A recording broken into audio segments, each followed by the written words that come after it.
تو دیکھو حضرت نے اتنا بہترین واقعہ لکھے اس کا کہ اللہ کیا تمہارا یہ بولنا قبول نہیں ہوگا کہ میرے کو نہیں آتا تھا، کاروبار برابر کر رہا تھا، لکھ کر گیا تو اتنا شاعرہ ایسا کاروبار کرتا ہے کہ پڑھے لکھے کو فیل کر دیتا ہے، کس کو؟ پڑھے لکھے فیل۔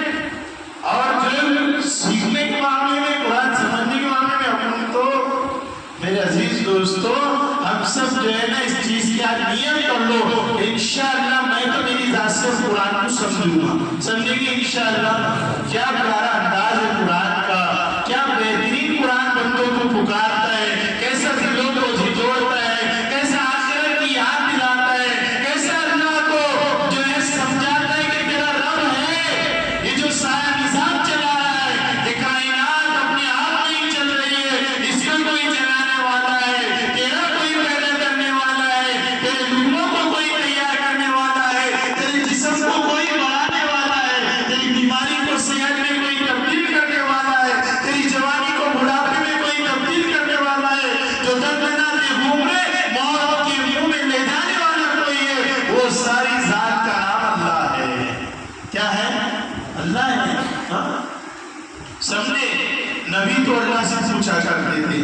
آج قرآن میں سورہ بقرہ میں آیت مجھے اذ قال ابراہیم رب ارنی کیف تحیی الموتیٰ، حضرت ابراہیم کو ایک بات سمجھنا تھی، کس کو؟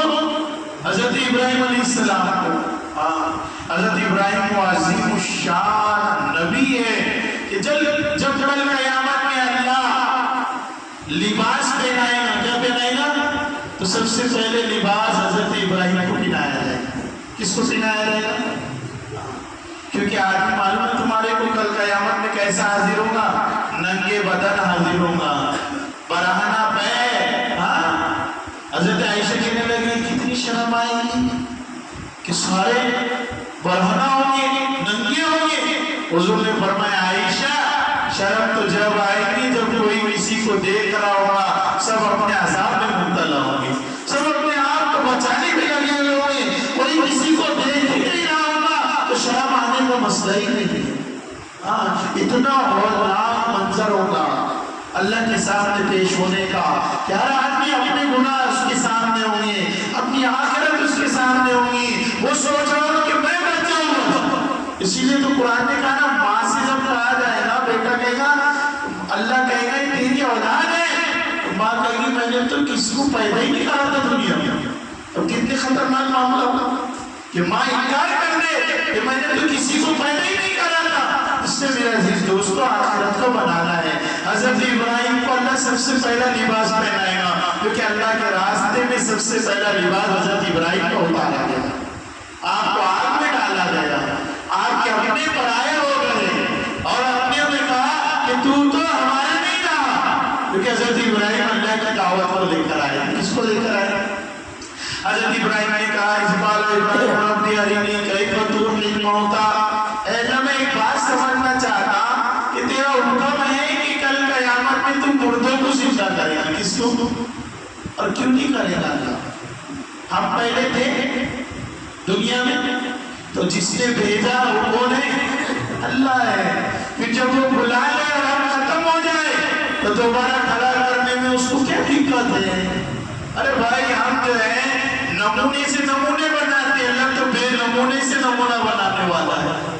کوئی خاکہ نہیں تو اس کے ذہن میں، یعنی اس کے سامنے تمہارا، لیکن اللہ نے بنا دیا۔ ایسا نہیں ہے کہ پہلے سانچہ تھا اس میں اس کو ڈالے، یہ بنا یہ نکلا، اللہ نے ایسا بنایا کہ یہاں سے شروع کرو اپنے جیسا دیکھنا، اور دنیا کے جتنے ملک، جتنے جزیرے، جتنے سمندر میں بسنے والے لوگ، انسان، جنگلات میں رہنے والے، سب میں تلاش کرو کہ تمہارے جیسے کوئی مل جائے تو میں کہتا ہوں تمہاری شکل کا ملنا مشکل ہے۔ وہ ہے اللہ کی قدرت، وہ اللہ ہے جو انسانوں کو لاکھوں کروڑوں خربوں کے تعداد میں بنایا، لیکن کوئی کسی سے ملتا جلتا نہیں ہے، اس کو کہتے ہیں اللہ۔ تو کہ اللہ حضرت ابراہیم کو اللہ کہنا شک ہے تمہارے کو؟ کیوں پوچھے کہ اللہ شک نہیں ہے؟ تعجب اس بات پر ہے کہ تیری ذات کتنی نرالی ہے کہ ہم کو مار دے گا پھر پیدا کرے گا۔ تو میں تیری اس قدرت کو دیکھنا چاہتا ہوں۔ کس کو دیکھنا چاہتا ہوں؟ کہ ہم سے تو ایسا نہیں ہو سکتا، تو کیسی ذات کا مالک ہے، تو اللہ نے کہنے لگا ابراہیم ایسے کرو پرندے اپنے پاس پالو پرورش کرو پرندوں کی. ابھی ہمارے گھر میں ہم نے طوطا پالا تو جس نے اس کو کھلایا پلایا اس کی دیکھ ریکھ کی تو طوطا بھی اس کا ہو جاتا. کیا ہو جاتا؟ اب وہ جیسا بولتا یہ بھی ویسا ہی بولتا. مالک تو سنتا ہے کیا تو بولے طوطا بول نہیں سکتا لیکن جب اس کو کھلائے پلائے رکھے تو وہ مالک کی زبان بولنے لگ گیا. تو حضرت ابراہیم علیہ السلام کو اللہ نے کہا چل جو ہے پرندے پالو ان کو اچھا اپنی طرف راغب کر لو اپنا بنا لو کہ ٹھیک ہے اور کہ سب کو ذبح کر دو کھیما کر دو بوٹیاں کر دو اور سارے چاروں پرندوں کو آپس میں ملا دو. کسی کا پیر تمہیں سمجھ میں نہ آئے کسی کی جو ہے گوشت کی ہڈی سمجھ میں نہ آئے سب ایسا فکس کر دو اور جہاں دل چاہے پہاڑوں پہ لے جا کر رکھ دو. حضرت ابراہیم کہنے لگے میں نے سب جمع کیا پہلے تو ان کو پالا اپنا بنایا پھر ذبح کیا پھر ان کو مکس کیا پھر ان کو خیمہ بنا دیا پھر سب ملا دیا پھر رکھ دیا. پھر اللہ نے کہا بتاؤ اللہ کے حکم سے حاضر ہو جاؤ. حضرت ابراہیم نے ادھر سے کہا اور پرندے اپنی شکل میں حاضر ہو گئے.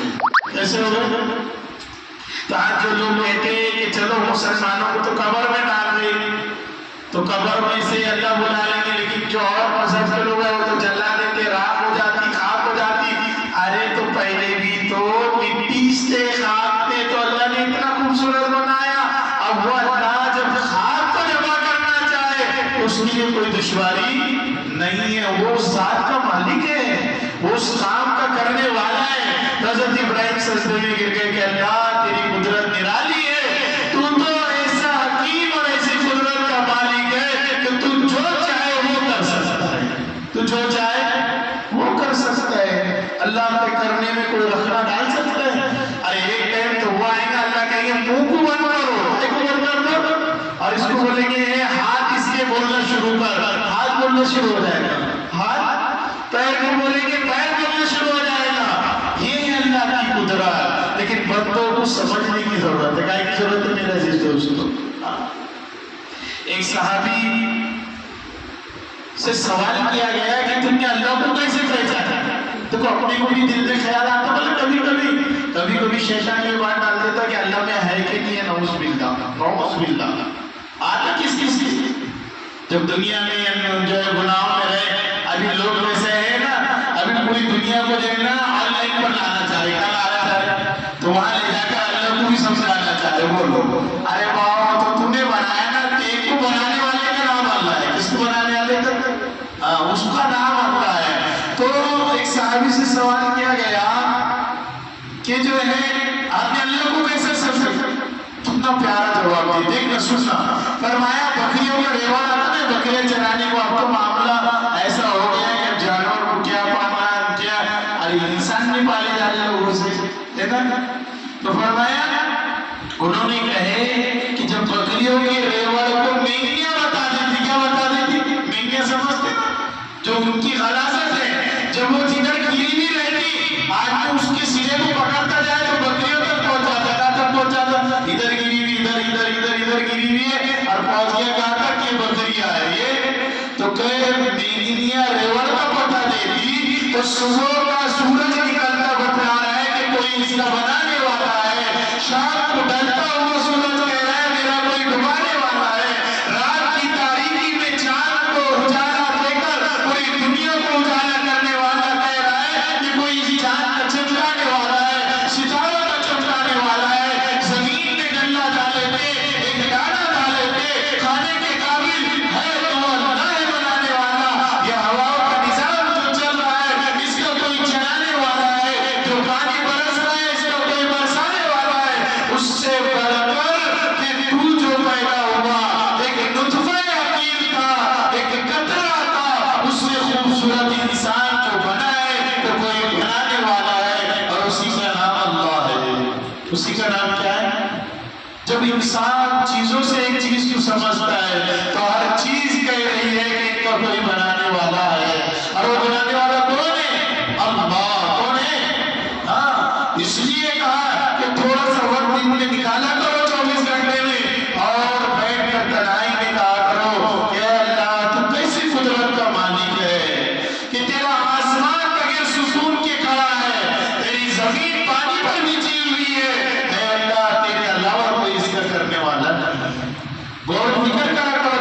قدرت میں. ہاں جب اللہ کسی کام کے کرنے پر آئے تو کوئی اس کا روکنے والا نہیں, کوئی ٹوکنے والا نہیں. ایسے رب کو ہم ماننے والے بھی عزیز دوستوں, اس لیے ہم اس اللہ کے ماننے والے ہیں تو ہم اس کی مان کر چلے. کیا کر کے چلے؟ یہ قرآن کا پیغام ہے. ہاں اور بھی بہت سارے مضامین ہیں قرآن میں. دیکھو ابھی اتنے مختصر وقت میں اتنی ساری باتیں بیان نہیں ہوتی.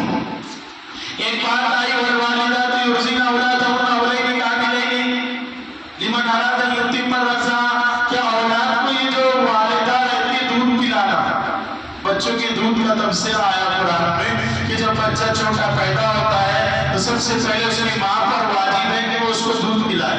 کیا کریں؟ جب وہ شوہر کے نکاح میں ہے, کہاں ہے, اور اگر نکاح میں نہیں ہے اور بچہ چھوٹا ہے اور دودھ پلا رہی ہے تو اجرت بھی لے سکتی ہے, کیونکہ اب بیٹا اس کا نہیں رہا, باپ کا ہو گیا. کس کا ہو گیا؟ تو فرمایا کہ اس کی مدت رضاعت کو قرآن نے بیان کیا کہ جو چھوٹا بچہ ہے اس کو کم سے کم 2 سال تک دودھ پلایا جائے. کتنے سال تک؟ اور کہا یتم الرضاعہ کہ بھئی کوئی مسئلہ پیش آ جائے کہ جو ہے تکلیف امر ہو جائے تو اس سے کم مدت میں بھی میاں بیوی کی رضامندی سے دودھ کیا کر سکتے ہیں, چھوڑا سکتے. بچہ باہر کا کھانا شروع کر دیا اور غذائیں کھا رہا ہے تو دودھ کو بند کر سکتے ہیں. امام ابو حنیفہ نے قرآن کی استدلال سے لکھا جہاں پر سلاسل کا لفظ آیا ہے کہ 30 مہینے تک دودھ پلانا. 30 مہینے تک کا مطلب ہوتا 2.5 سال. کتنا؟ 2.5 سال. تو یہ دودھ پلانا جو ہے ماں پر واجب ہے. ماں کی ذمہ کیا ہے؟ واجب ہے. اب دیکھو حقیقی اولاد کو تو دودھ پلائے گی, لیکن اگر کسی عورت کا جو ہے دودھ نہ آتا اور اس کو اس کے بچے کو کسی اور عورت نے دودھ پلایا ہو تو قرآن نے کہا کہ وہ پلانے والی ماں بن جاتی. کیا بن جاتی؟ رضائی ماں ہے وہ.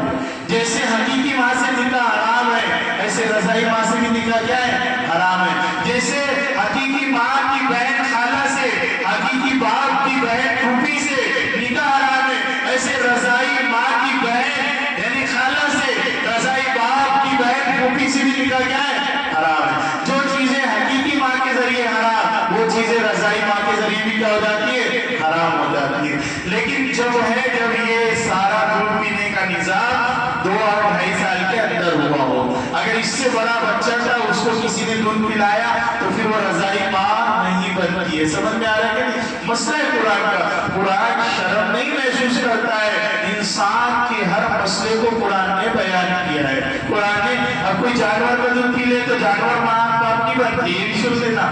صرف یہ انسانوں کے ساتھ ہے. کس کے ساتھ ہے؟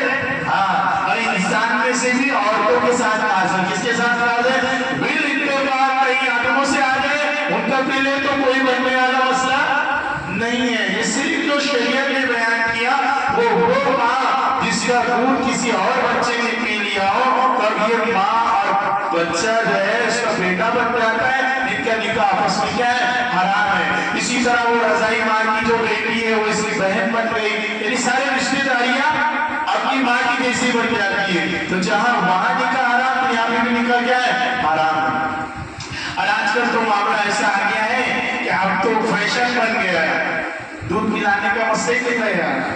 پہلے کی پہلی دوا گولیاں کھا کر دودھ ہی بند کر دے رہے, آج سب کو ڈبوں پر لگا دے رہے. کائے پہ لگا دے رہے؟ اب ڈبے کی کیسی آ رہی اولاد آپ کو معلوم ہے کیسے ہے. اس لیے یہ جو نظام تھا نا شریعت کا بہت بڑا ہے. یہ جو ماں کی چھاتی سے لگ کر کلیجے سے ملا کر یہ دودھ نہیں, یہ اپنے خون کو, اپنے اخلاق کو, اپنے کردار کو, اپنے جو ہے طریقے کو اس کے اندر مٹے رہی تھی.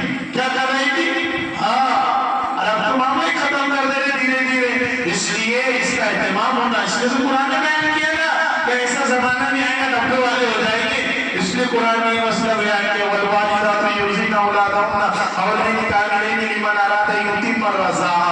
تو یہ سارا نظام ہے قرآن کا, بہت ساری باتیں ہیں. ایک پارہ کے اپنے 2 آیت کی تفسیر کرے, کتنی 2 آیت جو ہے نا اس کی تفسیر کرے. اگر وہ جتنا حافظ صاحب نے پڑھے نا اتنا اگر کرے نا تو 1 سال لگ جاتا ہے. کتنا لگ جاتا ہے؟ 100 پارہ بولتے نا جس کو, اگر اس کی تفسیر اپن کرنے بیٹھ جائے تو 1 سال لگے گا. کتنا لگے گا؟ یہ تو اپنے 1 آدھی پوائنٹ نکالتے ان کی تفسیر کر لیتے, لیکن چلو اتنا تو سمجھ میں آ جائے. میں نے بولا نا وہ کیسا بھاگ کر گیا تو مزدور, حافظ صاحب کو باتیں سنایا اور کیسے اپنی مزدوری چھوڑا اور کیسے حافظ صاحب کو بار کر خبر سناؤں نا کچھ چھوڑ دیے کیا؟ حافظ صاحب بولے ارے باپ حافظ پڑھ لے، بولے لے بہت پڑھا تو ہو گیا تھا. اس لیے میرے عزیز دوستو اگر نہیں آتا نا تو جن کو آتا ان سے سمجھے گا کر کیا کریں گے انشاءاللہ. ذرا سوچو تو صحیح کہ قرآن ہمارے لیے ہوتا ہے اور ہم قرآن کو نہ سمجھے تو کتنی ہمارے لیے جو ہے خسارے کی بات ہے. اللہ ہم سب کو عمل کی توفیق عطا فرمائے، قرآن کی ہدایات کو سمجھنے کی، اس پر چلنے کی اور اس کو زندگی میں لانے کی توفیق عطا فرمائے. اور ما توفیق الا باللہ. یہ ماحول جو آج بنا ہے پورے مہینے بنا ہے.